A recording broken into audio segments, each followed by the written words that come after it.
Another person I want to talk about that I believe in the Bible modeled faith and spiritual leadership is Abraham. Genesis 18:19. God chose Abraham because he would direct his children and household in the ways of the Lord. That's Mm, that's what that scripture is talking about. And I want to just ask, and we can talk about this. And I know, Josh, you don't have kids, but I'd be curious to hear, because you were raised in a Christian household. I would be mhm, curious to hear some of your mhm. perspective on this. But how does a man train up his children in today's world? I think one of the things that I saw my parents do a lot is they would read scripture with us or read scripture over us. Mm, They made sure that we had um, easy to read kid versions of the Bible. yeah. They would read scripture with us before we went to bed. I know one year, we all read through the Bible as a family together out loud. Mm, And I saw a great model of that in my parents. wow. Yeah, it's just making sure your kids know scripture. Mm.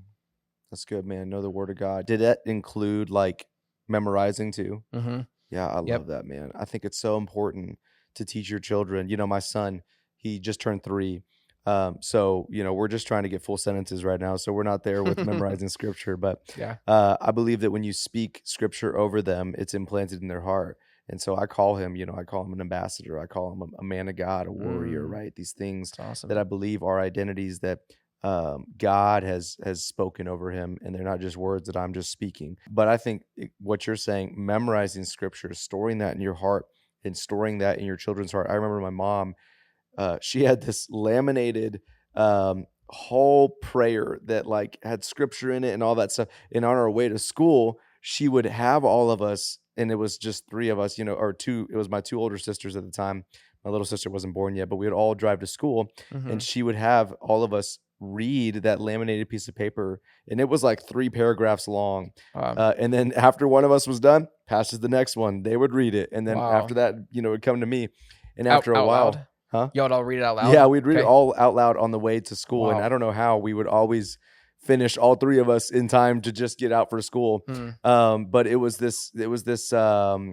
don't know, it was this rhythm of practicing this scripture and storing it in our hearts, mm, and I didn't even know it at the time that that was what that was doing, but it was reinforcing biblical promises and truths that God spoke over us even through just participating as a family in that. So, wow, that's cool. yeah, man. Yeah, it's just super interesting to even think about. Yeah. Um, and going on the child thing, right? Raising up children in the ways of the Lord. I even think that we can learn from Job's example as a spiritual leader. Mm, Job 1:5 talks about how Job regularly interceded for his children, offering mhm, sacrifices on their behalf. And so, Josh, I'd be curious to hear your answer, of course, but how mhm, should fathers intercede for their children today? And I know y'all are wanting children at some mhm, point, and I mhm, know your father is a believer. mhm. So, yeah, what are some ways that fathers could intercede for their children today? Other than, I mean, obviously prayer Yeah, for prayer. sure. Yeah, but even other ways that they could intercede.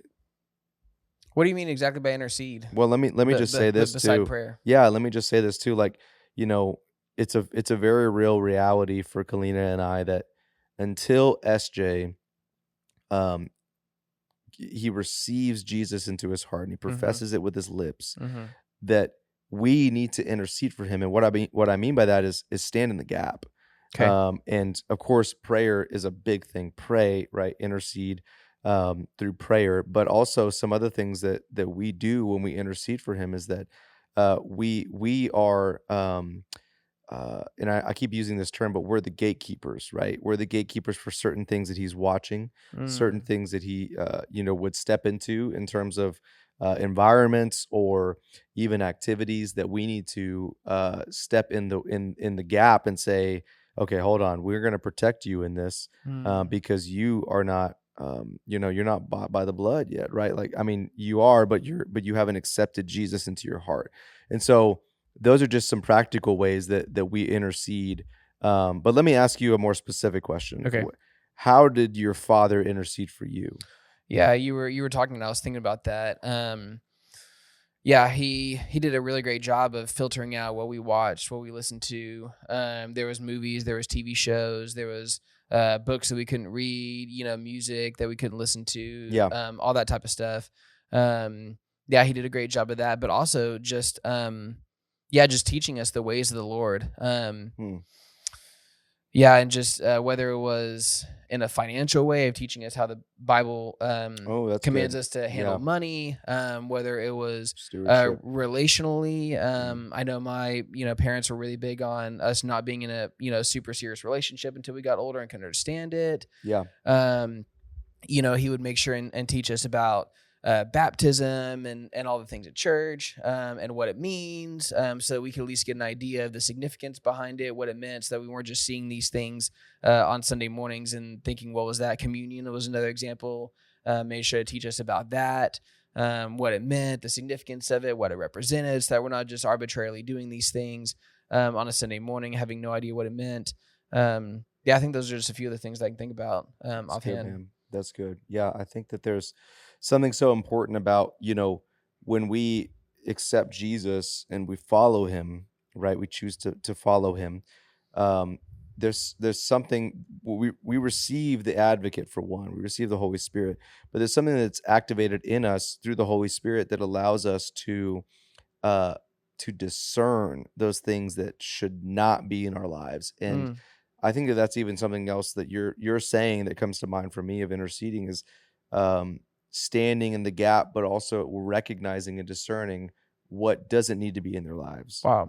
And that's what you're mentioning with your dad Mhm. is your parents.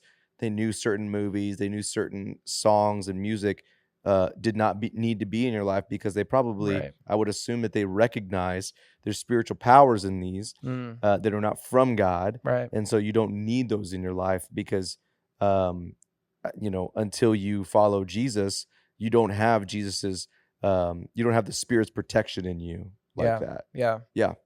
So Yeah, I'll let me read a couple scriptures I that love could that. help us in there too that I think about. And again, I don't have kids yet, but these scriptures come to mind when I think about teaching kids. Okay. The first is Proverbs 22:6, train up a child in the way he should go, Yep. and when he is old, he will not depart from it. And then the other one is Deuteronomy 6:6-7. These commandments that I give you today are to be on your hearts. Impress them on your children. Talk about them when you sit at home and when you walk along the road, when you lie down and when you get up. Hmm. Those were a couple things that came to mind when talking about kids and scriptures that I keep in my mind wanting to have kids. Yeah. Yeah.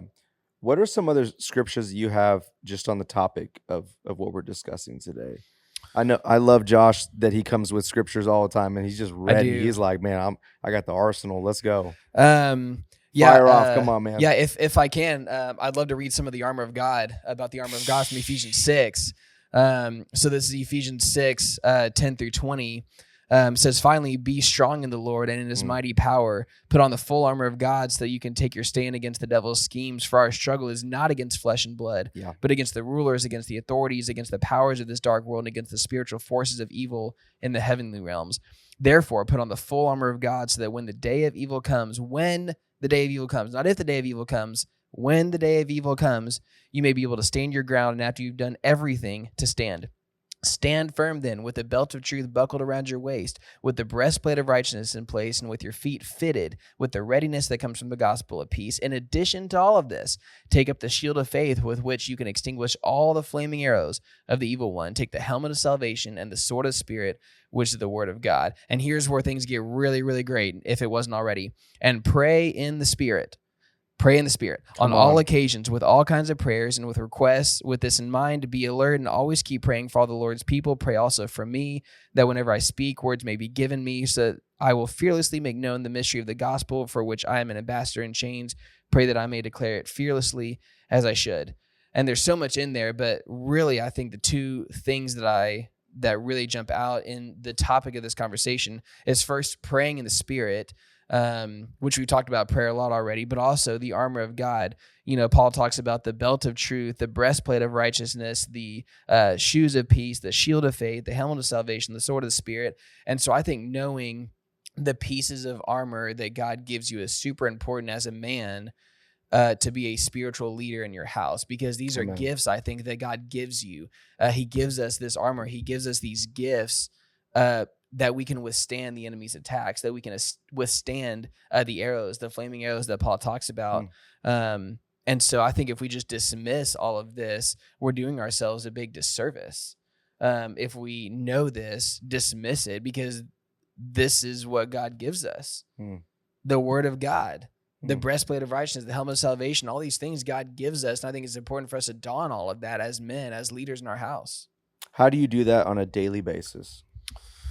Because I feel like when I read that, my mind always goes to, and how am I doing this on a daily basis? Like, how am I putting on the armor of God consistently daily? What Yeah. does that look like for you?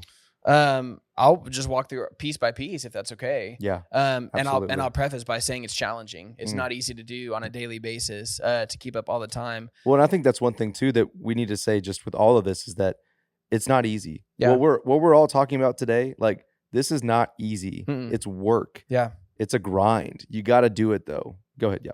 Yeah. So talking about the belt of truth, you know, I'm just really intentional to watch what comes out of my mouth to make sure truth is what's coming out of my mouth, Yeah. and make sure truth is what's going into my mind. Mm. Someone told my mom at one point, truth in, truth out, garbage in, garbage out. And so if you're putting truth Like in your that. mind, truth is probably going to come out of your mouth. If you're putting Yep. garbage into your mind, going back to what we were talking about a little bit ago, garbage is going to come out. Yep. So making sure you're in the word, filling yourself with truth, and then truth's going to come out.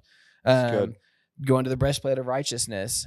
We have been made righteous, I think, because of the blood of Jesus, and then walking in that. Amen. Amen. The gospel of peace.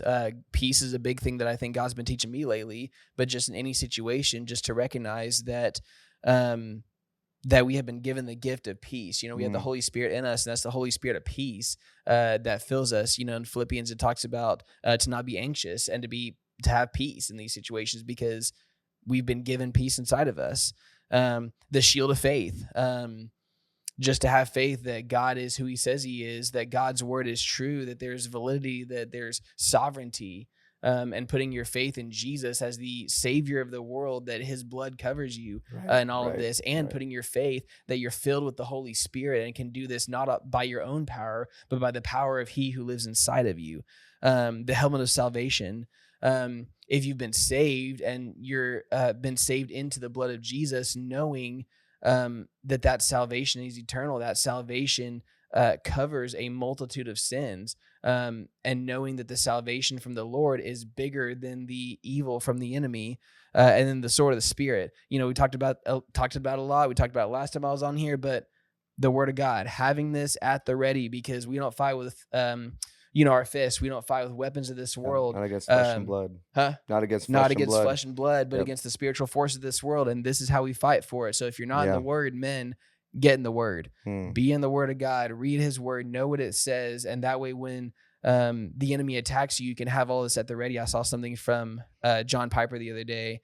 That said, your guy. Come on. It is my guy. I talk about him a lot. He's legit. I love him. But I saw something from him the other day that he said, if you wake up in the middle of the night, Yeah. you're anxious about stuff, what are you going to start doing? You're not going to start like crying or whatever. You're going to start saying Psalm 23, the Lord is my shepherd, I shall lack nothing. And you're going to speak all these scripture over yourself. Yeah. And so as spiritual leaders in our house, we need to know the word of God. So if we get anxious, if there's anything in our heart that's not right, we can declare that over ourselves. Wow. But then we can also declare it over our house, over our spouses, over our kids. Yeah, man. And we can, because this is more powerful than anything that the enemy could ever throw at us.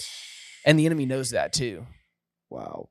You know, I love what you just said. And I even think that that's like a practical thing is, you know, when you were talking about John Piper, me as a man, when I need scripture or when I need filling up or encouragement from the word of God, I read Psalms. Psalms is like it's like my steak. Like I'm like, man, I need some protein. I need some iron. I need all of that right now. I'm going to go read Psalms. Yeah. Because when I walk away from reading Psalms, I'm like, I know who I am. Let's go. Come on. Yeah. Let's do this, you know?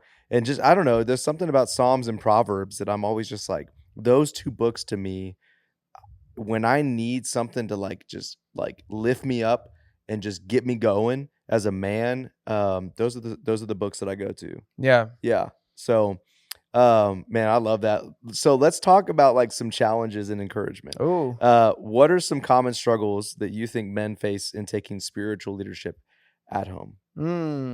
What are some common struggles that you have gone through, and even just some general ones that you would think, you know, other men, I've gone through? Just a recent one that I was struggling with the other day that something clicked in my mind. I think when I thought about being a spiritual leader, I wanted to think that being a spiritual leader means whoever I'm leading has to listen.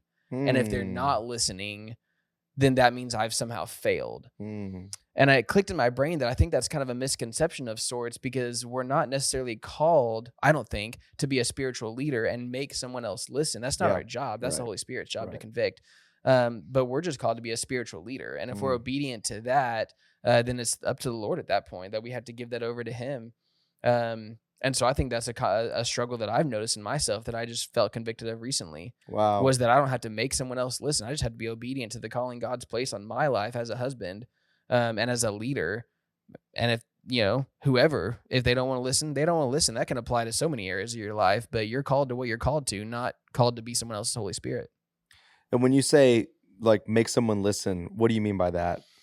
Like, for instance, if you're trying to implement something in your home, if you feel like God's called you to do something in your home, whether it's reading scripture, whether it's praying, whether it's fasting, Mm. and you're Yeah. trying to implement something along those lines, and whoever is in your household just doesn't want to do it, or they're trying and they're failing, or Ah, I they're see what you're saying. struggling or Yeah. something. Yeah. Yeah, then I don't think it's your job at that point to say, well, you have to do this because Yeah. Force someone I'm to the do it. spiritual leader, so you have to do this. Right. I don't think that's our job. Right. I think our job and our calling is just to implement all of that, and then it's up to the Holy Spirit at that point to do what the Holy Spirit does.